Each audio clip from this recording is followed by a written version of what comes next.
On a strange planet, we see a bird that we can't even tell whether it's a pigeon from the dinosaur age or a chicken.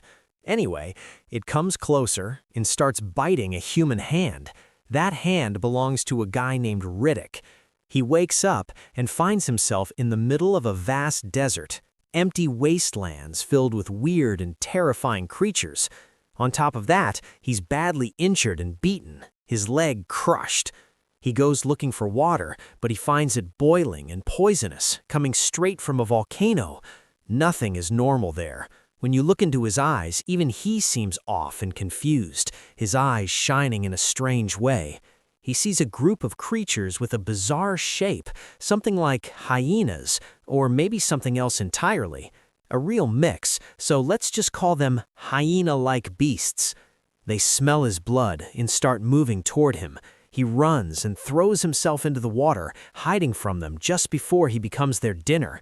He holds his breath underwater, and when the beasts get tired of waiting for him to come out, they eventually leave and go their way. He comes out of the water thinking he's finally safe, when suddenly a hyena appears right in front of him. He presses himself against a tree as the beast attacks. Riddick kicks it with his leg. The hyena bites, and Riddick strikes back with a bone he finds nearby, determined not to let it overpower him. He pulls a metal piece from the armor he's wearing and throws it far away. The hyena runs after it immediately. Riddick removes the armor from his good leg and straps it onto the crushed one, then heads toward a cave where a spring of water is flowing. He starts drinking like someone who has never tasted comfort in his life. While drinking, he looks behind him and sees the hyenas have caught up again and are closing in. Suddenly, strange creatures emerge from beneath the water. One of them grabs the hyena, wraps around it in the darkness, injects it with venom and kills it. Riddick watches, wanting to use the moment to escape, but the same terrifying creature rises from the water toward him and grapples with him. He manages to break free, and the creature sinks back into the water. He keeps traveling through the wasteland for days until he reaches a place where he can hide and rest. He seals himself in so no one can reach him. The reason that brought him here and this whole mess, we're about to find out now. Once he sealed himself in, he started remembering how he even ended up here. Let me tell it to you like a legend. In his world, if you wanted to take power, there was only one way. You either kill the king and take his place, or he gives you his throne willingly. And that's exactly what our guy did. He managed to defeat the king, the lord of the necromongers. But of course, whenever you succeed at something big, you attract jealousy and hatred. There are always enemies who want to bring you down and take your place. Riddick then began searching for the planet he truly belonged to. That's when a guy named Vako approached him and started explaining. Vako told him that he once passed through a planet where people looked like Riddick, with the same eyes. That planet was called Furia, a world of elite warriors. Vako had faced them before, but couldn't defeat them because of their immense power. Riddick already knew that this planet existed, but he had no idea how to reach it or where exactly it was. Vako played mind games with him and said, "I'm the only one who knows where that planet is. If you want me to tell you, I have conditions." Riddick felt insulted and wanted to kill him, but Vako said, "If you kill me, you'll never know where that planet is." His condition was simple. He wanted power. He wanted the throne. "I want to take your place," Vako said, "and then you'll go to the planet you want." Riddick hesitated for a moment, then agreed. He wanted to leave that place anyway. No one there could stand him. Vako ordered his man, Kron, to prepare the ship they would travel on. They set off toward that planet. When they arrived, the planet looked harsh and dry, with an atmosphere that felt ancient, like something out of an old epic film. That's when Riddick realized Vako and Kron were planning to betray him. They wanted to get rid of him for good by sending him to another planet so they could finally be free of him. But the plan backfired. Riddick got into a fight with some of Kron's soldiers in secret and took them out quickly and quietly. Then he clashed directly with Kron. Kron started shooting at him, and Riddick immediately took cover behind a rock.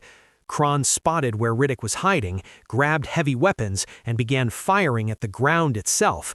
The surface collapsed and broke apart, dropping Riddick down below. That's why he woke up at the beginning of the story and found himself in that desolate wasteland. After resting in the place where he had hidden, Riddick came out and started exploring, trying to figure out how to escape that planet. While walking, he came across the young of those hyena-like creatures that had been following him. He grabbed one of them, took it with him, and fed it, giving it food and water. He went back outside and placed a stick at the entrance of the cave to keep the adult beasts from reaching him. Little by little, he began adapting to life there, managing to secure his food and survive. He climbed up onto a large rock, and from there he spotted something unexpected, a place full of water, greenery, and life. But there was a big obstacle in his way, those poisonous creatures living in the water. Using his intelligence, he took some food and dropped it into the water to lure one of them, still young. He grabbed it, removed the venom from it, along with the sharp spike that forms in their mouths, and shaped it into a kind of throwing blade. He began testing the venom on the young hyena-like creature, and even on himself in small doses, to build immunity. He stayed like that for many days, enduring the pain until his body became resistant to the poison. He kept the creature locked in a cage, prepared his blade and knife, and headed toward the area where the water creatures lived. He jumped straight into their territory. One of the creatures immediately attacked him, and the two fought. The creature tried to kill him and even injected him with venom, but Riddick was unaffected. He drew his blade and killed it. Then he heard the sound of the young hyena. When he turned around, he saw that it had escaped from the cage and followed him, sitting there calmly like the water creatures had before. As he was dealing with that, another creature emerged from the water. Then more followed. Just as he tried to escape, one of them struck, smashing his head against a rock. Riddick realized there was no escape. He ran, grabbed the young hyena, and charged straight at the large creature. Sliding beneath it, he struck decisively and defeated it. In the end, Riddick manages to escape from there and continues his journey across the planet, exploring it for a long time in complete isolation. One day, as he's walking, the hyena appears again, but this time without aggression. It's grown, and the two of them have become companions. The hyena is carrying something in its mouth. Riddick tells it to drop whatever it's holding so he can see it. The hyena starts playing around, and Riddick grabs it gently by the neck and repeats, "Drop it." It turns out to be a small white ball. No idea where it came from. They continue their journey until they reach a high place where they spot buildings in the distance, an aircraft station. Riddick leaves the hyena there and goes to check the place out. At the entrance, he finds a distress beacon and posters announcing bounties. He realizes he's being hunted. Inside, he finds some useful supplies and an open box with food. He goes back outside, and he and the hyena eat and play together. He opens a can of food but finds it spoiled and foul-smelling. He doesn't let the hyena eat it either. Even the smell makes him dizzy. He jokes with the hyena, mocking it lightly, then asks it to fetch some food placed on a wooden platform it had dragged over earlier. They sit together, resting for a bit. Suddenly, the hyena senses something approaching. It's not playing anymore. Riddick looks and sees what seems like a storm heading their way. He immediately understands the situation is serious. This isn't a normal storm, and he must escape the planet. Riddick rushes back into the station, activates the distress beacon, and turns on a scanning device. That's when he realizes the truth. He's a target. Vaco has placed a bounty of $10 million on his head, and whoever captures or kills him will earn double the reward. Right after that, things move fast. A ship arrives at the station after picking up Riddick's distress signal. Several mercenary soldiers come out, led by a ruthless man named Santana. They're here for the bounty on Riddick's head. They got the intel that he's on this planet. Santana is the type who lands on a planet already counting his money. They leave the ship and enter the station, but it's clear someone has already been there. They know it can only be Riddick. They set up radar equipment near the station to scan the area. They search the whole place but don't find anyone. One of Santana's men named Diaz finds a message left by Riddick at the door. It says, Leave me one ship and get out of here, or you'll all die. They get on alert, everyone grabbing their weapons, and start searching for him. Santana then calls a man named Toombs and orders him to release a woman they have tied up on the ship. She's become a burden. Toombs frees her and tells her to get out while she still can, before Santana changes his mind. At first, she refuses, but when she realizes the planet has air and water, she decides it's better than staying trapped. She leaves the ship and runs away. Santana shoots at her but misses. He doesn't chase her. He actually finds it amusing and says she'll get attached to the planet's comfort anyway. Meanwhile, Santana receives a signal. Another ship is approaching the planet. They heard the distress beacon too. Santana tries to contact them over the radio, telling them he's already at the station and that they shouldn't land, but they ignore him. The ship lands at the station anyway. A man named Johns steps out with his assistant Dahl and several others. Johns starts talking calmly to Santana, saying they only came down for some water and a bit of rest, but their real intentions are obvious. They're here for Riddick too. Johns replies to him, "Get out of here. It's better for you. I've taken control of this place." Santana answers, "Control it or don't. I'm staying here. I'm not forcing you to leave. And what kind of name is that anyway? Johns." Johns continues doing his research on the planet until Santana comes in talking non-stop and giving orders. He tells him, "Go remove the battery from your ship and bring it here. If all the batteries stay on the ships, Riddick could steal one and escape." Johns removes the battery and places it in a storage unit.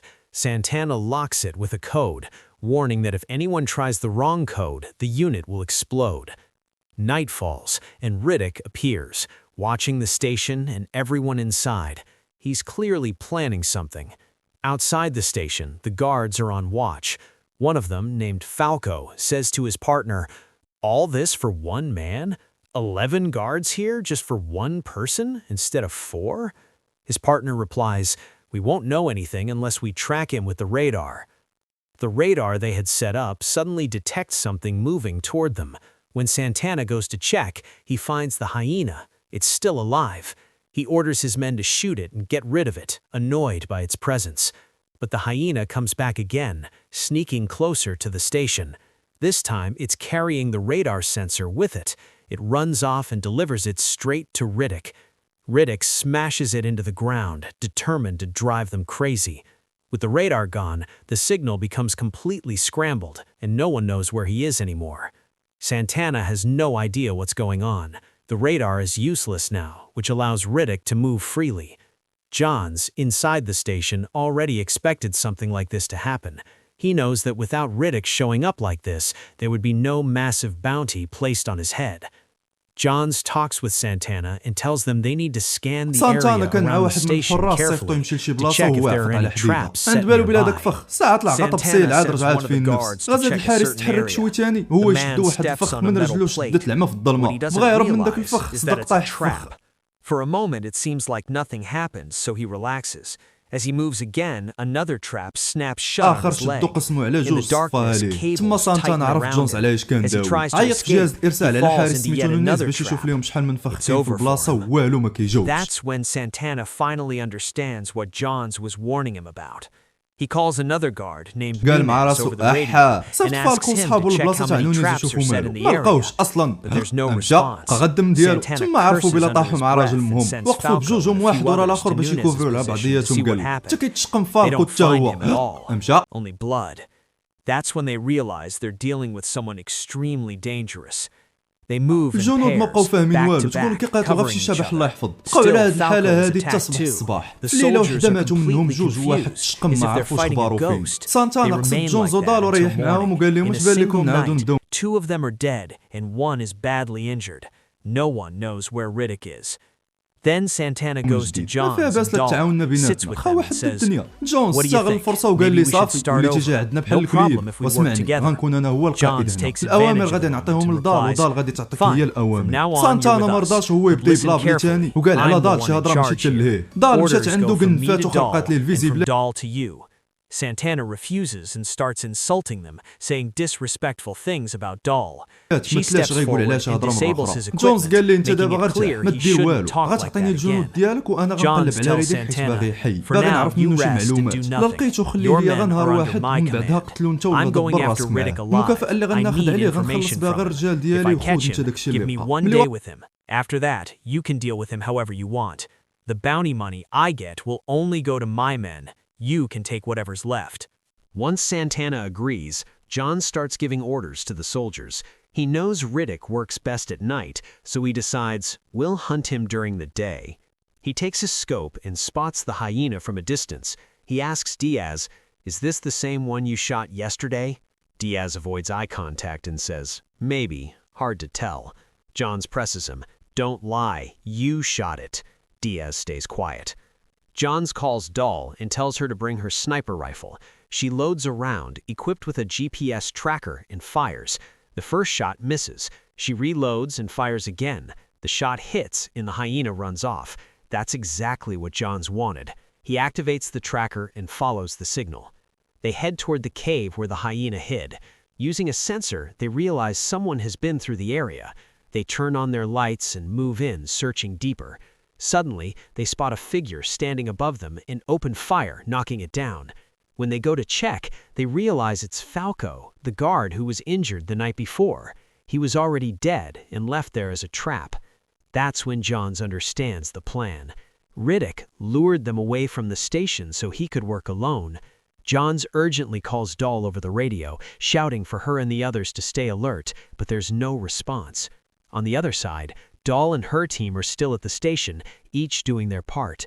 At that moment, Riddick is above the station, planning how to take the battery so he can negotiate and escape the planet.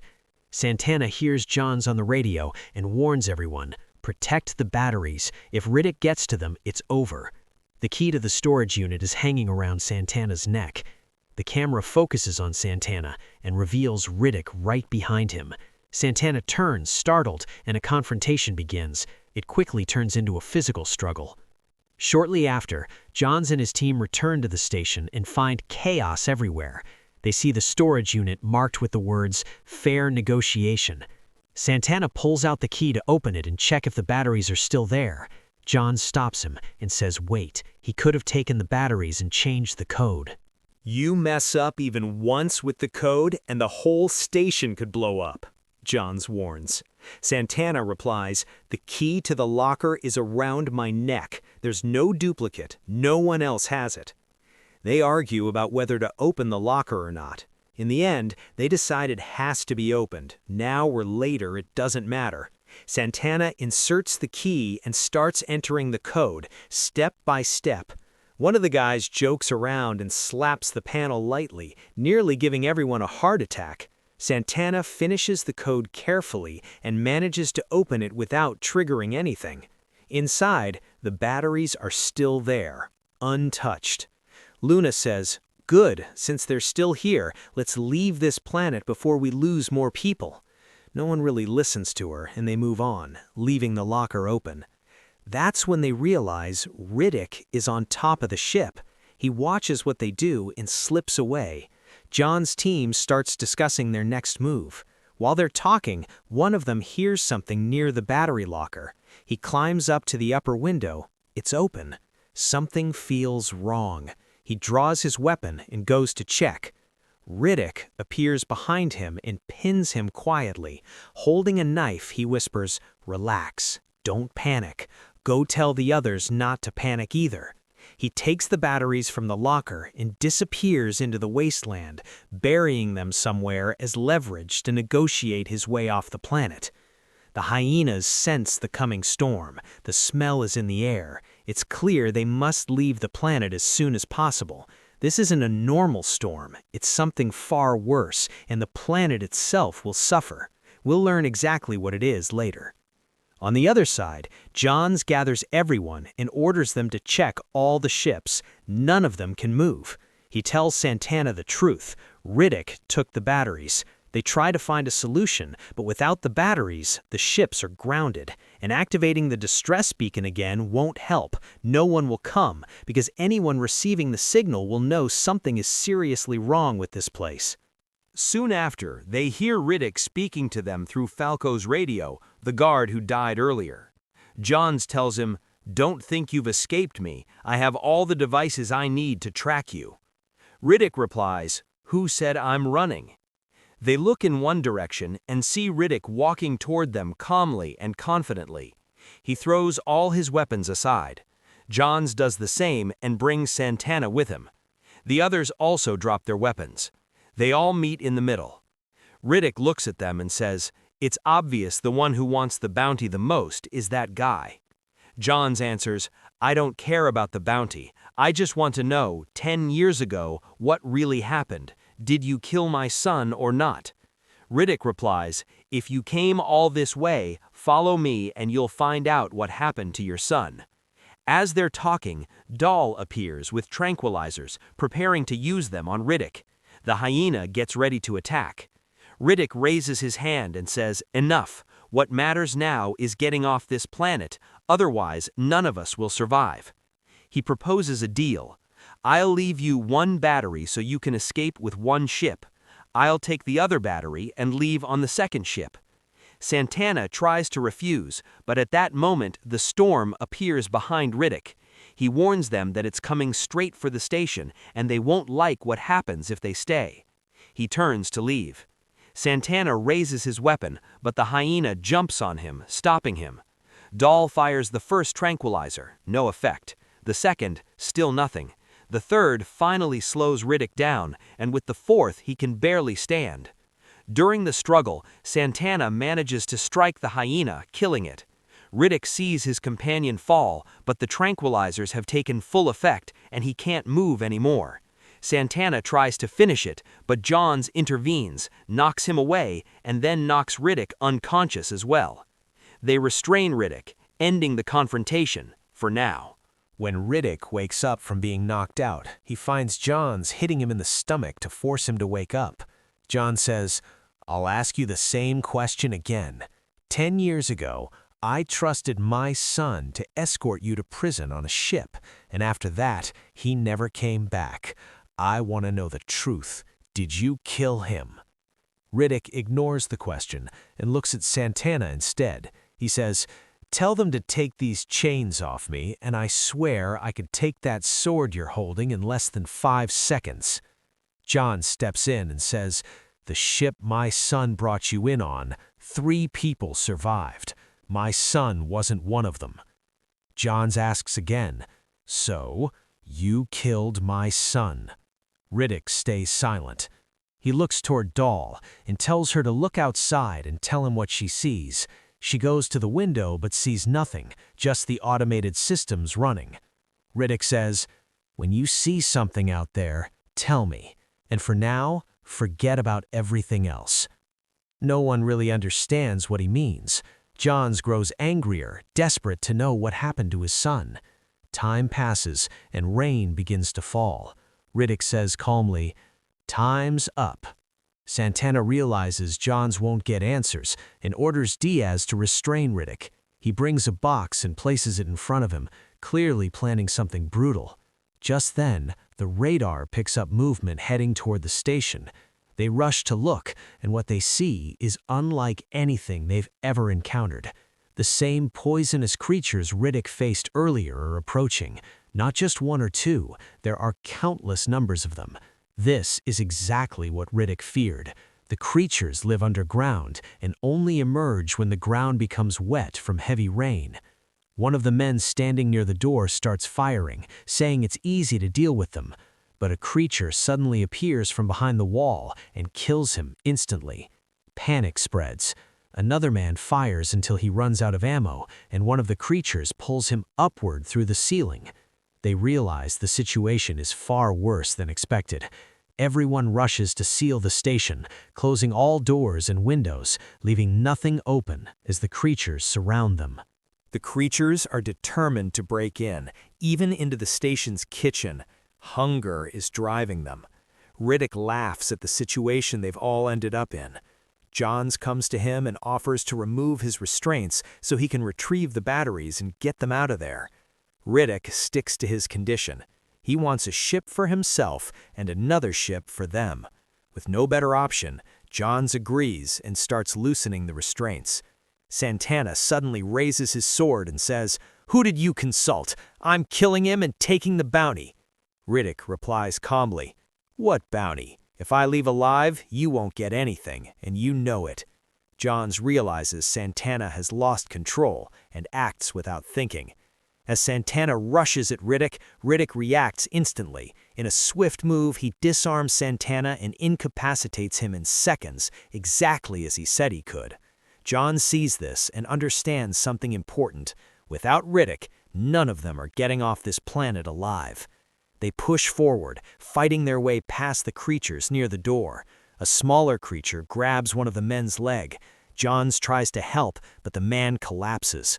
Riddick says, "I forgot to mention, the smaller ones are even more dangerous than the big ones." Riddick, Johns, and Diaz grab vehicles and head toward the place where the batteries were buried. On the way, Johns crashes and the engine fails, leaving him surrounded. He thinks it's over. Riddick appears beside him, jokes briefly, then helps him onto the vehicle. Together, they make it to the spot where the batteries are hidden. As Riddick digs them up, Johns finally speaks the truth. "I didn't kill your son. He was addicted to drugs. One day, he tried to hurt a child to save himself. The drug, morphine, had taken control of his mind and pushed him to do things he couldn't control." The truth finally comes out, right as time is running out for all of them. Even after hearing that explanation, Johns still wasn't convinced. The words didn't really sink in. Riddick had already pulled the batteries out and they started preparing to leave. But outside, Diaz was full of hatred toward Riddick for killing his commander. He went in determined to get revenge for Santana. Riddick noticed him coming and reacted fast. He struck him with a sword he had hidden near the batteries and took him down. Before dying, Diaz fired his weapon and damaged Riddick's vehicle. Johns then raised his gun at Riddick and said, "So this was the plan. You were going to take me out with that hidden sword too?" Riddick replied calmly, "Anything is possible. Who knows?" Johns picked up both batteries. It was clear he no longer trusted Riddick and decided to return alone to the station using Diaz's vehicle. But when he went outside, he discovered that Diaz's vehicle was already destroyed. Now they had no choice but to continue on foot and face the creatures. They kept moving, fighting their way through endless waves of creatures that refused to let them escape. They managed to survive many attacks, but Riddick was badly injured and started losing a lot of blood. Johns saw his chance. Pretending to help, he betrayed Riddick, took the batteries, and headed toward the ship alone. Riddick, barely standing, managed to stop the bleeding and forced himself to continue. The creatures surrounded him from every direction. He climbed a small hill, trying to hide, but they closed in, ready to finish him. Suddenly, someone intervened, attacking the creatures one by one and clearing them all out. It was Johns. Johns had changed his mind. He realized that Riddick wasn't the one who killed his son. He went back for him and saved him. They finally escaped the planet. Each of them left in his own ship, going separate ways. Riddick returned to settle old scores and reached his homeworld. There he met Kyra and asked her, "Do you remember now? Tell me where Furia is, and I won't kill you first." She refused to answer, so Riddick killed her. Then he went to the girl who was with him and ordered her to show him Furia's location, promising her safety. That's when he learned the truth. Furia had gone to the Underverse, planning to rule all worlds. Will Furia succeed in ruling everything or not? That's what we'll discover in the next part, which hasn't been released yet. When it does, I'll bring you the full summary. If you enjoyed the video, don't forget to leave a like and a nice comment.